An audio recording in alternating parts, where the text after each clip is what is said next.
Tiga alasan setan takut pada Umar bin Khattab.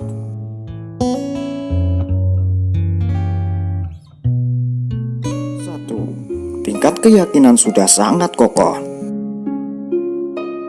Setelah masuk Islam, Umar bin Khattab benar-benar istiqomah dalam menjalankan tugasnya sebagai seorang muslim. Keyakinannya pada Allah dan agamanya sudah tak tergoyahkan lagi, meskipun rintangan besar menghadangnya. Buktinya, ketika Umar masuk Islam, dia memberitahu semua kaum Quraisy bahwa dia sudah masuk Islam. Padahal, orang lain lebih memilih sembunyi-sembunyi masuk Islam karena takut disiksa. Tapi, Umar tidak. Dia dengan lantang memberitahu semua petinggi Quraisy bahwa dirinya sudah memeluk agama Nabi Muhammad. Kemudian, ketika hijrah dari Mekah ke Madinah, ketika umat muslim banyak yang pergi secara bersembunyi, Umar tidak. Dia malah sholat di dekat Ka'bah sambil dikelilingi kaum kafir ketika itu. Setelah sholat, Umar mengatakan kepada semua orang di sana bahwa dia akan hijrah ke Madinah. Umar juga menantang jika ada yang berani menghalanginya, dia harus siap kehilangan nyawanya. Ketika itu, tidak ada seorang pun yang berani menghadang Umar.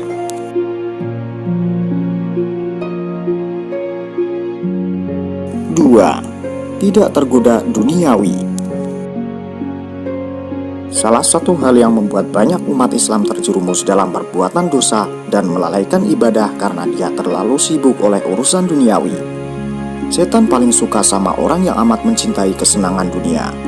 Tapi berbeda dengan Umar, beliau tidak tergoda sama sekali oleh duniawi. Ketika mengalami kekalahan dalam perang Uhud, Umar bahkan menyumbangkan setengah hartanya untuk umat Islam, dan Abu Bakar seluruh hartanya.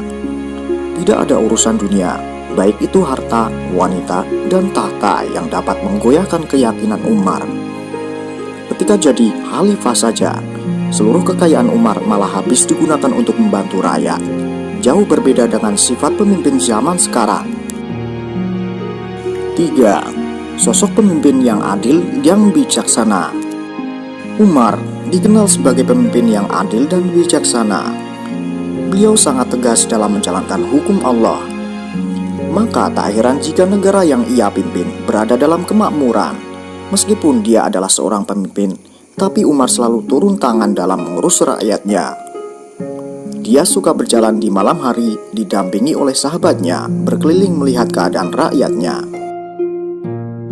Jika Umar melihat ada yang kesusahan, maka keesokan harinya orang tersebut akan diberi makan. Beliau juga tak akan segan-segan menghukum orang-orang yang zalim, meskipun orang tersebut adalah keluarganya, anaknya, pejabatnya, atau sahabatnya sendiri. Bagi Umar, hukum Islam adalah hal yang harus diutamakan. Meskipun Umar dikenal sangat tegas dan keras, tapi beliau begitu dicintai rakyatnya, karena sebenarnya beliau sangat lemah lembut dan baik hati. Sifat tegasnya hanya akan keluar ketika harus menegakkan hukum Allah.